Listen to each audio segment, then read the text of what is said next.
Shiur 111, page 103.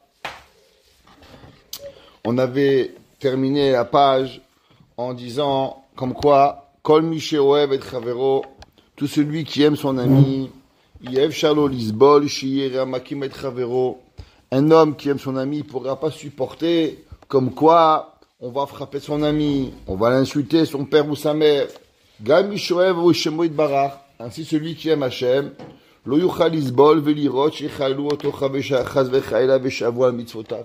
Comment un homme qui aime Akadosh Baruch Hu, il pourrait voir quelqu'un Haveshalom qui insulte Dieu, qui blasphème Dieu. Un homme, il comprend pas. Un homme qui aime Mechalel Shabbat, la Torah a dit que celui qui aime Mechalel Shabbat, il n'est pas Ma'amin B'Maaseh Bereshit, il ne croit pas qu'Akadosh Baruch Hu, il a créé le monde. Les gens, ils pensent comme ça. Et ils voient, on raconte le Chafetz Chaim. C'est marqué qu'un jour, le Chafetz Chaim, il a touché une noix. Il s'est rendu compte qu'il a touché les épluchures du noix Shabbat. Il s'est évanoui. Il a touché du mouktsé. Sa femme, elle a pris l'épluchure. Elle dit, c'est mangeable. Elle a mangé la noix. L'épluchure de la noix. Tellement, elle a eu peur pour son mari qui meurt. Elle a mangé l'épluchure de la noix. Pourquoi? C'est Merov Ahavat Hashem. Tellement elle aimait le Chafetz Chaim. Rabbi Israël Salanter. On lui a dit, Rabbi, dans 6 mois, c'est Rosh Hashanah. Tac, il s'est évanoui. Il a entendu le mot Rosh Hashanah, il s'est évanoui. Il rate Hashem.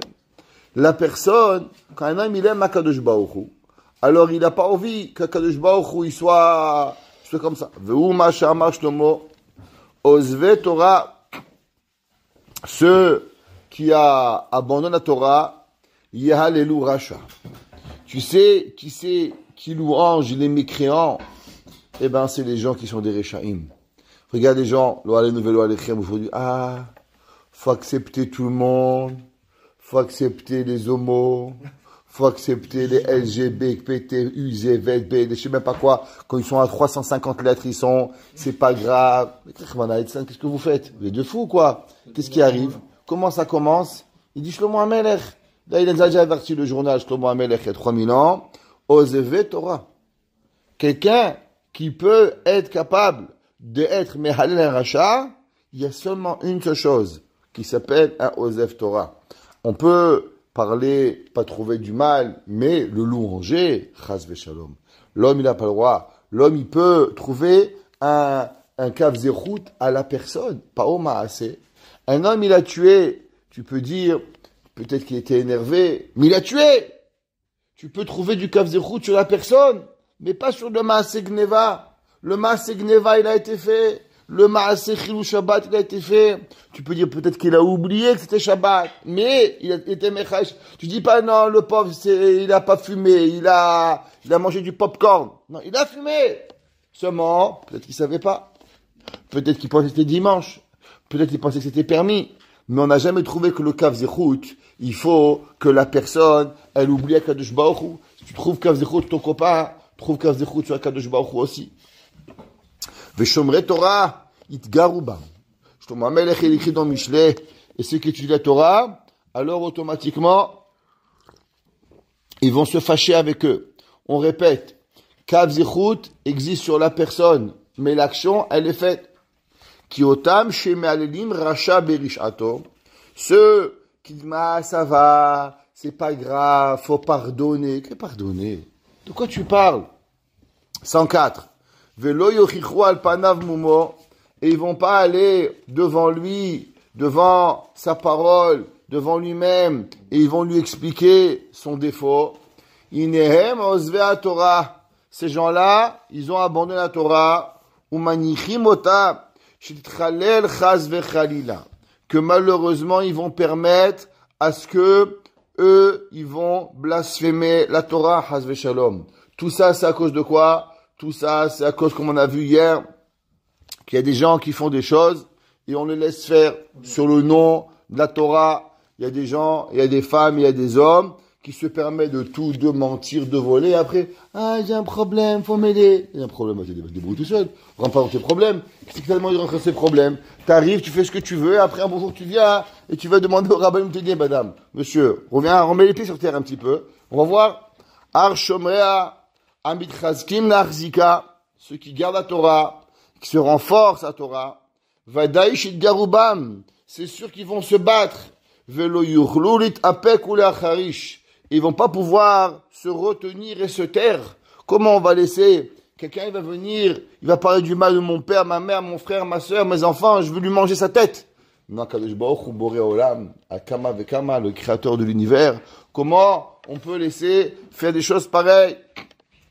Il y avait un jour, Rabbi Ben Oliel, il est parti avec un millionnaire de la ville de Montréal. Il est parti voir le Rav Steinman. Steinman était déjà centenaire. Alors il lui a dit, voilà, je vous présente quelqu'un qui soutient beaucoup la Torah. Alors Steinman s'est levé d'un coup. Il a dit, non, un homme que la Torah le soutient beaucoup. Ça veut dire, un homme que la Torah le soutient beaucoup. Si lui, il croit que c'est lui qui soutient la Torah, s'il est riche, parce qu'il soutient la Torah, c'est la Torah qui le soutient, pas la Torah qui le soutient, c'est rien la Torah. Il n'a pas laissé passer une seconde, Rav Steinman. Quand tu veux te mévaser la Torah, tu soutiens la Torah, toi, Hazve Shalom, la Torah, elle a besoin de personne. La Torah, elle est pas, c'est marqué que le Aaron, il était noset, il portait les porteurs. Personne n'y porte la Torah. La Torah, elle n'a pas besoin de toi, elle a besoin de moi, elle a besoin de personne. La Torah, elle était avant le monde, elle sera pendant le monde, elle sera après le monde. Il y a personne qui a besoin de la Torah. Il n'a pas laissé passer une seconde, il s'est levé d'un coup. Un homme que la Torah le soutient. Pas un homme qui soutient la Torah. Comprenez? C'est fort. Vers ma Kadosh Baruch Hu Eliyahu. Hein? De tuer quelqu'un, si quelqu'un blasphème le nom d'un on ne tue pas. Tuer un homme, c'est seulement à Pibedin, et il y a des conditions. Comment nous, on n'est pas des assassins. Nous, on ne tue pas. Tuer, je t'explique. Tuer, on ne tue pas. Nous, on ne tue pas. C'est, on est gens, on parle, on peut dire ce qu'on pense, mais tuer, on ne tue pas. Il faut un Bedin, il faut des témoins, mais on n'a pas le droit de tuer des gens, et on fait pas, et encore une fois, même si on doit reprendre Kadosh Baruch Hu, comme j'ai expliqué, il faut, souvent, on peut parler de la mitzvah sans parler de la personne. On peut dire, Shabbat, c'est pas comme ça qu'on fait. Je peux dire, ah, tu t'es trompé. Je peux dire, excusez-moi, Shabbat, c'est 39 melachot, pas 38 travaux. Donc, toi, t'as dit qu'il y avait 46 melachot. Ton problème, c'est trompé. Mais moi, je peux dire qu'il y a 39 melachot. Mais tu sais, aujourd'hui, d'actualité, il n'y a pas de, d'après aujourd'hui, c'est pas Shabbat, on a le droit d'être mechalel parce que, aujourd'hui, c'est pas difficile. Et écoutez, messieurs, la halakha, elle est pas comme ça. La halakha, elle est qu'aujourd'hui, il y a 39 melachot, que ce soit facile, difficile, pas votre problème. Ça, c'est la halakha. Je t'ai pas parlé de toi, je parle du Shabbat. Donc, je peux parler du Shabbat sans te blasphémer, sans te déshonorer à toi. Ah non, toi, tu te sens vexé, je peux rien faire pour toi. Qu'est-ce que je peux faire pour toi? Toi, tu as vexé à Kadosh Baruch Hu. Alors, il y a des conséquences à ce qu'il y a à faire. Mais on peut parler du Shabbat sans parler de toi. Quand ça devient personnel, ça devient un sourd. On n'a pas le droit de le faire. La notion de rodef, elle existe toujours. Bien sûr, si quelqu'un veut me tuer, on va le tuer. C'est une légitime défense, c'est même dans l'après l'égoïme. Ça n'a rien à voir avec, c'est la légitime défense, un rodef. Non, un rodef c'est pour tout le monde. C'est pour toi ou pour un autre. Quelqu'un qui va tuer quelqu'un, tu as le droit de le défendre. Ça c'est vrai d'après tout le monde. C'est pas tuer, c'est se défendre. Tuer quelqu'un, c'est pas ça. Se défendre, c'est une chose. D'accord? Vamax Bochwaliof. Hafetz evrato apecha. Ure'e kolger, ure'e. Regarde, tout celui qui a la gava, baisse-le. Ve'ador reshaim tachtam. Aimez les reshaim en bas. Tomnam be'afa yachad, penehem chavosh betamut. Kize tokef ha'ava, shichal leharot mishwevet boro be'emet.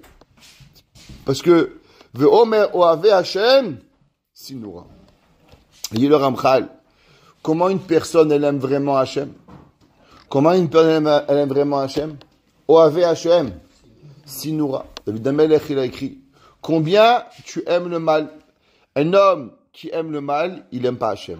Pourquoi Chachamim ils aimaient Hachem? C'est qu'ils nous ont mis tous les gdarim, tous les melachot des rabbanan, tous les interdits rabbiniques. C'est pourquoi? Pour nous éloigner de faire une avera. Pourquoi ils étaient tellement obsédés à ne pas qu'on fasse une avera? Parce que Oave Hachem, Sinura. Ils ont tellement eu peur que tu allais être Mechalel Shabbat. Alors, ils nous ont éloignés de la vera le maximum. Pourquoi? D'où ça vient? Pas parce qu'ils ont voulu que... Parce qu'on avait Hachem, une maman, prend un bébé, fait froid dehors, au Canada, on connaît le froid, oui ou non? Toi, des fois, tu en as marre, tu prends un manteau, tu sors. Un petit manteau, tu sais que tu vas cailler, mais ça va. Si tu n'en peux plus de mettre le gros manteau et les bottes, tu craques, tu mets un pull et tu sors. Ouais, ton bébé, tu veux mettre un manteau... et une couverture, et le chapeau, et l'écharpe, et les mitaines, et la deuxième couverture. Mais je comprends pas, toi t'es sorti en chemise. Dis-moi, je suis fou pour moi, pas pour lui. Oui ou non? Le bébé, on le s'occupe du bébé. Pourquoi? Parce qu'on aime le bébé plus que nous. On l'aime tellement que s'il y a une couverture, on va donner à lui, oui ou non? Qu'est-ce qui est arrivé? On va donner, parce que c'est Oave Hachem. Un homme, il aime Hachem, Sinoura. Il va pas supporter s'approcher du mal. Rien que l'odeur du mal lui fait mal au nez. Le bébé, rien qu'on imagine que le bébé, il va avoir froid aux orteils, alors on va avoir peur. Les Avdil, c'est pareil. Akadosh Baruch Hu, tout cela, c'est pour nous expliquer à combien Oave Hachem Sinoura, l'homme, il aime Akadosh Baruch Hu, à combien il doit s'éloigner de tout ce qui est mal. Pourquoi c'est marqué que Chilou Hachem, faut faire attention comment on se comporte? Pourquoi? Tout cela, ce sont des façons uniquement de pouvoir arriver à Akadosh Baruch Hu. Veine bi'anu adena chasdut, ma shetalui b'maase. Maintenant, on a expliqué la joie, l'amour, la kin'a envers Hachem, ou beofen asiya, ou nevaer ata atalui b'kavana. Maintenant, on va expliquer comment ça marche dans la kavana, dans la pensée. וכבר דיברנו גם כן למעלה מעניין לשמה ושלולמה עם מדרגותיהם. Ce qu'on a parlé avec l'ishma et le lishma. אמנם ודאי שמי שמתכוון בעבודתו לתאר נפשו לפני בוראו, tout celui qui pense au service d'Akadosh Baruch Hu pour purifier sa terre, למען תזכה לשבת פניו, pour pouvoir être assis devant lui, בכלל הישרים והחסידים, pour ceux qui sont inclus dans les bons et les pieux, la chazot benoam Hashem, pour voir la bonté de Dieu. Juste ce passage, c'est important. La chazot benoam Hashem ou les vaker bechalo. Vous savez, il y a beaucoup de gens, ils ont un problème. Ils voient le judaïsme comme un poids. Et ils ne voient pas le judaïsme comme un cadeau, comme un bonheur. C'est comme un gars, il a peur de l'eau. Tu l'amènes devant la plage, il va avoir peur. C'est son terreur. Pourquoi? Parce qu'il a peur de l'eau. Il y a un gars, il a peur des montagnes. Tu le prends, tu l'amènes sur le Mont Blanc. Ah, c'est un cauchemar pour lui. Toi, tu kiffes, tu dis, waouh, regarde, je t'ai amené sur le Mont Blanc. T'as vu, je t'ai amené sur l'Himalaya. Toi, tu kiffes les montagnes. Toi, tu kiffes les hauteurs. Pour lui, c'est une catastrophe. L'autre, il a peur de l'eau. Tu l'amènes devant la mer, il fait des cauchemars. Oui ou non? Pareil. La Torah, la chazot benoam Hashem. L'homme, il doit savoir qu'en vérité, si on voit une mitzvah, c'est difficile. Tout ça, c'est parce que c'est notre, comment on appelle ça, notre vision. Aval Bémet, la Torah, c'est beau. La Torah, c'est magnifique. La Torah, c'est là. Et l'homme, il doit, en permanence, la chazot benoam Hashem. L'homme, il doit faire tout ce qui est possible pour pouvoir comprendre que la Torah, c'est la plus belle chose qui puisse exister. Ou les kabel, agamou, Hashem, ba'olam haba. Et de recevoir le cadeau, le don que Kadosh Baruch Hu donne. Lo nuchal lomar shetiye kavanat hazoraa. On peut pas dire que cette kavana elle est mauvaise. Achel lo nuchal lomar gam ken shetiye yoter tova. On peut pas penser que c'est la meilleure. Un homme qui veut l'olam haba, un homme qui demande toujours Rabbi, est-ce que j'aurai un grand sachar? C'est bien, tu fais des mitzvot pour un sachar. C'est pas le top, mais c'est pas le pire quand même. Au moins il fait pour Akadosh Baruch Hu. Mitor shelo lishma balishma. Mais le reste c'est pas le ikar. Ki ad she'adam mitkavet tovat atzmo, sauf avotot tzorech atzmo. Il a dit que la personne, à la place que il pense à lui-même, il pense à Kadosh Baruch Hu. Bon, il pense à Boré Olam Haba, mais les maïsés, il fait pour Hachem. Achakavana hamitit. C'est quoi la pensée véritable? Ametsuya b'chassidim, qui se trouve dans les pieux, asher tachu v'ishtadou lasiga, qui se sont fatigués et ils ont essayé d'arriver. Ushiye Adam oved rak lema'an asher kevodo shad Baruch Hu yidal virba, que juste pour que la personne, le nom de Akadosh Baruch Hu, il grandit. J'ai expliqué du Khatam Sofer. Le Khatam Sofer, il a dit, si on dirait à un homme que celui qui fait une mitzvah, il serait puni, et celui qui ferait une avera, il serait récompensé, l'homme, il devrait dire, je fais une mitzvah. C'est-à-dire que l'homme, il dit, comme c'est le Khatam Sofer, il dit, Beshem chassid echad, comme c'est quand même le Khatam Sofer. Il dit le Khatam Sofer que si l'homme, on lui dirait, regarde, chaque fois que tu vas mettre tes filines, tu vas être puni. Chaque fois que tu vas voler, tu vas avoir un sachar dans la maba. L'homme, il doit dire, qu'est-ce qui fait plaisir à Hachem? La mitzvah, je l'ai fait. Ah, tu vas être puni? Ma'av faire la asot. C'est pas important. Mais l'essentiel, c'est que j'ai fait plaisir à Kadosh Baruch. Raconte qu'il y avait un jour un rave qui s'appelait Rabbi Baruch de Mejibosh. J'ai raconté cette histoire déjà. Rabbi Baruch, un jour, il y avait un homme qui est venu le voir à Mejibosh. Il est passé Shabbat chez lui. Et le rave, durant tout Shabbat, il a déshonoré. Il a fait honte. Il a fait honte 10 fois. 10 fois. Mais des hontes terribles, terribles. À la fin du Shabbat, il y avait là-bas un invité, il dit, Rabbi, mais qu'est-ce que vous êtes? T'es un rabbin, vous? Vous êtes un rabbin de pacotille. Il dit, pourquoi? Il dit, mais je comprends pas, pour être un grand Mekouba, là, mais pas Mekouba, vous, t'es un bandit. La Torah, elle dit, vous avez celui qui fait honte à son ami, il a perdu son olam haba. Il dit, alors comment, vous, qui c'est qui vous donne le droit de pouvoir faire cela?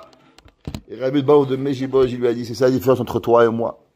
C'est que toi, tu penses qu'à ton olam haba. Seulement moi, je pensais à son olam haba. Il dit, pourquoi? Et cet homme-là, il aurait dû mourir. Et il avait 10 enfants, ils auraient dû tous mourir. Et maintenant, j'ai prélédé à Kadosh Baruch Hu, comment on pourrait lui enlever ce décret. C'est marqué que tout celui qui a une honte, c'est comme si qu'il est mort. Alors ils ont dit, mais qui c'est qui va lui faire honte? Parce que celui qui va lui faire honte, alors automatiquement, il va perdre lui son olam haba. Alors moi je dis, mais depuis quand moi je travaille pour l'olam haba? Moi je travaille pour Boré Olam. Alors oui, j'ai perdu mon olam haba, mais j'ai quand même sauvé 11 olam haba. Et Rabbi Baou de Mejiboj, il a dit, je suis prêt à perdre le mien pour en donner à un autre juif son olam haba. Et toi tu me parles de olam haba, tu comprends même pas ce que c'est olam haba. Il a dit le Ratam Sofer, ça c'est le Yesod. Comment l'homme, il est capable de servir Hachem. Parce que tu vas avoir. Les gens, ils pensent qu'à eux-mêmes, même la mitzvah, comment je gagne, comment je parle. Les gens, ils sont là, Gava, j'écoutais un cours hier, il y a un gars, il était là, je le connais très bien, et il est ingénieur en...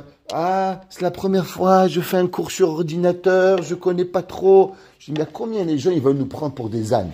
À combien ils veulent nous prendre? Mais ça suffit. Il faut arrêter un petit peu, le gars, il nous prend vraiment pour des pecnos. Qu'est-ce qu'il y a? C'est que oui, il peut avoir un peu de gava, si je sais pas, si je suis rabbin, si je connais. Même dedans, ils veulent nous attraper. Ça, il faut arrêter un peu. Il faut arrêter la vérité. La vérité doit être émette. La vérité doit être émette. On peut plus, même que la vérité est dans le shaker. Pareil, il y a dit Rabbi Baou de Mejiboj. L'homme, il doit s'annuler pour les autres. À combien tu es capable de faire pour autrui? À combien tu vas donner? Vous savez, on a dit souvent dans des cours que c'est quoi la plus grande ta'ava? La plus grande ta'ava, c'est d'exister. C'est pour ça, le bébé, depuis qu'il est petit, il veut tout prendre, il veut tout prendre, il veut tout prendre. Il rêve rien que d'exister. Et c'est quoi toute la avodat ha'olam? La avodat du monde, c'est de disparaître. Qu'est-ce que c'est de disparaître? Pas mourir, Dieu préserve. C'est de vivre sans exister. C'est que l'homme, il n'existe plus. On raconte que le Rav de Brisk, un jour, on lui a demandé à son fils, on lui a demandé, est-ce que c'est vrai que chez Rav Chaim de Brisk, sa maison, c'était comme un domaine public. Les gens rentraient, les gens sortaient, ils étaient complètement, il y avait pas de, c'était un free for all, un marché aux puces. Il a dit non, c'est faux. Il dit quoi? Il dit parce qu'un domaine public, il y a des halakhot. Tu peux pas faire un trou dans le domaine public, tu n'as pas le droit de faire ça. Chez mon grand-père, tu peux faire ce que tu veux. Chez mon grand-père, il n'y avait pas d'halakhot. Le Rav de Brisk, sa maison, elle était une maison de chesed. Il lui a dit, même une halakha, il n'y avait pas. Tout le monde faisait ce qu'il voulait. Mon père, il avait qu'une volonté. Il avait l'Achiezer, parce que sa maison n'appartenait pas, il donnait à tout le monde. L'Achiezer, après Moshe Gruzinski, dans la deuxième guerre, dans la première guerre mondiale, même pas, il dit pire que je te rabbi.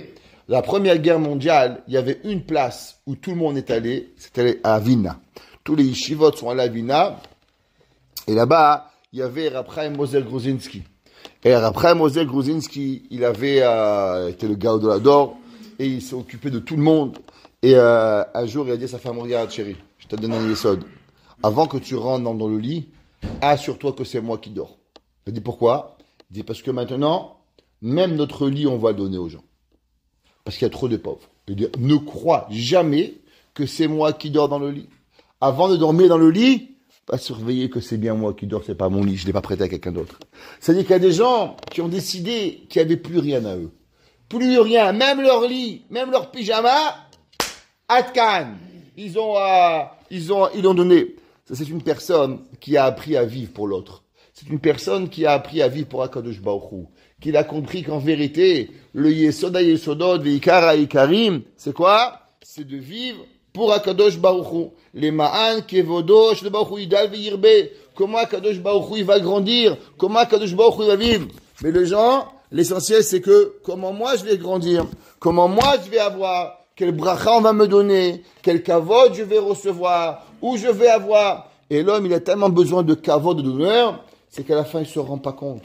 Il marche sur des gens, il écrase des humains. Tout ça, pourquoi? Pour que lui puisse monter. Mais c'est quoi ce héter? C'est quoi où ça avance? Et la maille, c'est que la personne, en vérité, il a jamais pensé. Je raconte une histoire, Khatam Sofer, incroyable. Le Khatam Sofer, il y avait un jour, il y a eu une réunion, et le Khatam Sofer a été invité. Et au début de la réunion, il y avait là-bas un rave, il a dit à Rabotai, avant qu'on commence, je veux vous faire montrer quelque chose. Qu'est-ce que c'est? Il a fait montrer un mahatzita shekel. Un demi-shekel, en argent. Alors, le mahatzita shekel, il a fait le tour.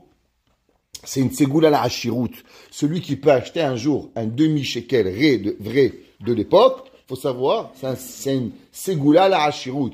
Tous ceux qui en ont eu sont devenus des millionnaires. Alors, parce que ça se coûte, ça vaut entre 4 et 5 000 dollars. Aujourd'hui. Ouais, ça se vend. Alors, on a donné le mahatzita shekel, à la fin, le mahatzita, c'est goula. Alors, les gens, il a tourné, à la fin, le mahatzita shekel, il a disparu. Alors, le gars, il a dit, videz tous vos poches, on va voir, qu'est-ce qu'il y a. On va chercher encore. Alors, ils ont cherché, et on n'a pas trouvé, il cherchait encore. Et il a fait rechercher tout le monde. Il a fait rechercher. À la fin, ils ont trouvé dans la poubelle. À la fin, ils ont demandé au Rav, pourquoi tu as voulu que tellement on cherche beaucoup? Il a dit, je vais faire montrer. Khatam Sofer, il a mis la main dans sa poche, il a sorti un autre mahatzita shekel. Il dit, moi aussi, aujourd'hui, j'ai reçu un mahatzita shekel, et je voulais faire montrer à tout le monde le mahatzita shekel. Mais quand lui, il a fait montrer, il était tellement excité, moi, j'ai rien dit. Je voulais pas le vexer, je voulais pas lui enlever son plaisir du mahatzita shekel. Mais maintenant, quand on allait vider les poches, tout le monde, il n'aurait jamais pensé que moi aussi j'ai un mahatzita shekel. Alors tout le monde, il m'aurait accusé de vol. Alors automatiquement, je savais que moi, j'avais pas fait montrer mon mahatzita shekel pour pouvoir faire une mitzvah à un autre juif, pour lui garder l'excitation qu'il a eue de faire mon mahatzita shekel. Alors automatiquement, Hachem ne voulait pas me faire ça. Que j'allais être accusé de vol, parce que moi je suis me taire et j'ai su faire pour Akadosh Baruch Hu, pour que l'autre il soit content. C'est pour ça que je savais qu'on allait retrouver ce mahatzita shekel de Khatam Sofer. Comment un homme, même son plaisir de faire montrer. Il y a des gens, et tu sais, ouais, je sais. Qu'est-ce que tu sais? Tout tu sais. Il peut pas te laisser le plaisir. Tu sais, j'ai entendu, ouais, je sais. Il t'a éclaté. Tu n'as même pas commencé à parler, t'as défoncé avant. En disant je sais, il t'a même pas laissé parler. Il t'a enlevé, toi, tu étais excité, tu voulais annoncer, Shimon, il est Hatan, Rivka, il est Kala, ça, tu vois. Et lui, oui, je sais. En te disant oui, je sais, il t'a enlevé le plaisir. Bien. Mais c'est pas grave même que tu sais. Ramoshe Feinstein, je l'ai raconté. On l'a appelé, tu sais, un tel est Khatan, Mazal Tov. On l'a appelé 20 fois. Il était autant excité. Il dit, Rabbi, mais tu le sais. Il dit, moi, je sais que je le sais. Mais l'autre, au bout du il sait pas que moi je sais. Alors, s'il m'appelle, il est excité, au moins que je fais seulement que je suis excité aussi.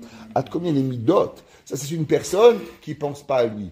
Une personne qui quoi? Qui pense à l'autre. Pensez à Boré Olam. Pensez à la mitzvah. Arrêtons de penser à soi-même. Vezei achar, shigaber be'ava elav barach. Vous savez comment il dit le Ramchal, on arrive à cela? C'est simple. C'est comment tu aimes Hachem. Un homme qui aime son enfant, est-ce qu'il pense qu'est-ce que son fils il va lui donner? Et on terminera avec cette histoire pour aujourd'hui. Il y avait le Hachich HaKadosh. Il avait un jour un homme qui est venu, il lui a raconté une histoire. Il avait 10 enfants. 10 enfants. Alors quand il est devenu vieux, il a appelé son premier enfant et il lui a dit, Abraham. Il a dit, oui papa. Il dit, voilà, maintenant j'ai 70 ans. Toi, tu as 10 ans, tu es là maintenant, tu es mon Bechor. Voilà. Qu'est-ce que j'ai fait pour toi? Il dit, papa, tu m'as donné. Top. Qu'est-ce que tu vas faire pour moi? Il dit, papa, tu sais, maintenant, Baruch Hashem, tu m'as acheté mon magasin. Alors voilà, tu vas rester à la maison. Et moi, tous les mois, je vais donner un salaire du magasin. Le père lui met une gifle. Il dégage. T'as rien compris. Puis Shimon, il dit, oui, Shimon. Qu'est-ce que je lui ai dit, papa? Tu sais, tu m'as acheté la maison. Il dit, oui. Ben voilà, je vais construire pour toi une chambre de basement en bas et tu pourras vivre chez moi. Le père lui met une gifle, il dégage. T'as rien compris. Et comme ça, tous les enfants, ils sont venus et chacun a dit la maison, le basement, le bateau, la voiture. Chacun, il venait à son père quelque chose. Top. Il arrive le 10e. Il lui a dit, mon fils, qu'est-ce que j'ai fait pour toi? Et qu'est-ce que je vais faire pour moi? Et il dit, voilà, papa, d'abord, tu m'as donné la vie. Alors après ça, il n'y a plus rien. La vie, c'est le Icar. Les gens, ils vont à l'hôpital dépenser des millions pour la vie. Donc, on a la vie. Après, le reste, c'est aléatoire, c'est nul. Il n'y a rien, c'est pas intéressant. Donc, qu'est-ce que je peux faire pour toi? Je suis désolé, je peux rien faire pour toi. Parce que la première chose que tu m'as donnée, je peux pas te la rendre. Je peux pas te donner la vie. Donc, si la première chose, je peux pas rendre, comment je veux rendre la deuxième? Il lui dit, mais une chose que je sais, c'est ce que tu as fait pour moi. Moi, je vais perpétuer cela à mes enfants. Et je demanderai que mes enfants continueront à leurs enfants. Mais à toi, je suis désolé, je pourrai rien faire pour toi. Le père, il a pris, il a embrassé. Et il dit, Alzeid Kavanti. Est-ce qu'un père, il fait parce que son fils, il veut lui redonner? Un père, il fait pas pour que son fils lui redonne. Un père, il sait très bien qu'il va jamais redonner. Ma grand-mère a disait, un père, il nourrit 1000 enfants, mais 1000 enfants nourrissent pas un père. 1000 enfants, ils nourrissent pas un père. Mais quoi? On fait pas pour donner. On fait pas pour recevoir. On fait pour perpétuer le chesed. Moi, je te donne. Toi, tu donneras à ton fils.